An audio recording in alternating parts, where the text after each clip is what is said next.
ते थेट परफॉर्मन्सवर ब्लेम करतात। तुमची बॉडी आतून सपोर्ट देते का? कारण परफॉर्मन्स ही फक्त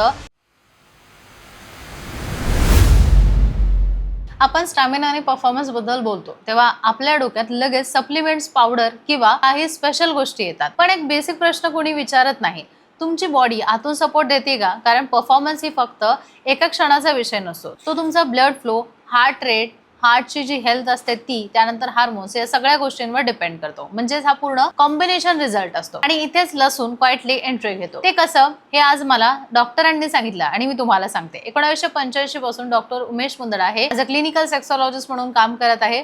40 वर्षांपासून ते लोकांना मार्गदर्शन देत आहे।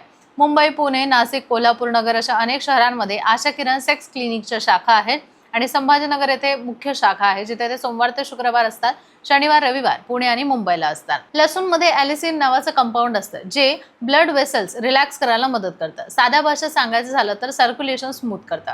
आणि सेक्शुअल परफॉर्मन्स मध्ये ब्लड फ्लो हा कोर फॅक्टर असतो। जो वीक असेल तर बाकी सगळं स्ट्रॉंग असूनही आउटपुट कमी येतो। पण फक्त इथे स्टोरी संपत नाही। खूप लोकांना स्टॅमिना कमी वाटतो, वीकनेस जाणवतो आणि ते थेट परफॉर्मन्सवर ब्लेम करतात। ऍक्च्युअल मध्ये प्रॉब्लेम लो इम्युनिटी, हाय कोलेस्ट्रॉल आणि फॅटिजी। लसूण रेग्युलर खाल्ल्याने कोलेस्ट्रॉल कंट्रोल, हार्टला सपोर्ट मिळतो आणि इन्फ्लामेशन कमी करण्यास मदत होते। म्हणजेच बॉडीला लॉंग टर्म सपोर्ट मिळतो। थोडं रियालिटी चेक करूया। लसूण खाल्ला की लगेच एनर्जी स्पाइक होणार का किंवा अचानक परफॉर्मन्स बदलणार का? पण तुमच्या सिस्टमला इंटरनली तयार करतो। म्हणजे जे लोक कन्सिस्टन्सी ठेवतात त्यांना ग्रॅड्युअल पण स्टेबल फरक जाणवतो। आता एक वेगळा अँगल, तो म्हणजे मेंटल फॅक्टर। परफॉर्मन्स इश्यूज हे एन्झायटी, प्रेशर किंवा ओव्हर थिंकिंग मुळे होतं।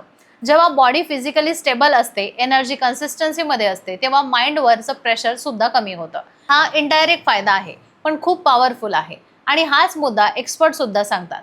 सेक्शुअल कमजोरी बहुतेक वेळा सिंगल कारणामुळे येत नाही। डायट, स्ट्रेस, लाईफस्टाईल, स्लीप हे सगळे मिळून बॉडीवर परिणाम करतात। म्हणूनच डॉक्टर उमेश मुंदडा यासारख्या अनुभवी सेक्सोलॉजिस्ट नेहमी सांगतात, फक्त परफॉर्मन्स फिक्स करण्यापेक्षा बॉडी इंटरनली स्टेबल करणं जास्त गरजेचं आहे।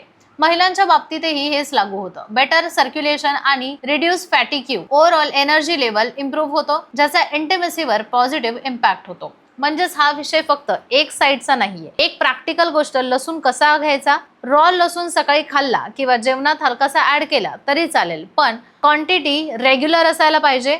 जास्त घेतलं तर ऍसिडिटी किंवा इरिटेशन होऊ शकतं। आणि शेवटची महत्त्वाची गोष्ट, जर तुम्हाला सतत लो स्टॅमिना, इरेक्शन इश्यू किंवा सेक्शुअल वीकनेस जाणवत असेल तर फक्त घरगुती उपायावर डिपेंड राहू नका, कारण काही वेळा अंडरलाइनिंग कारणं वेगळी असू शकतात।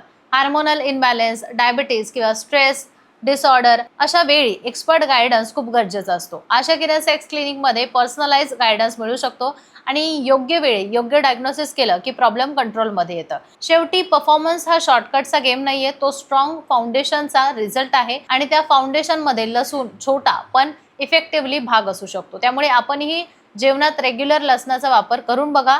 परत भेटूयात नवीन विषयासह, तोपर्यंत चॅनलला सबस्क्राईब करा।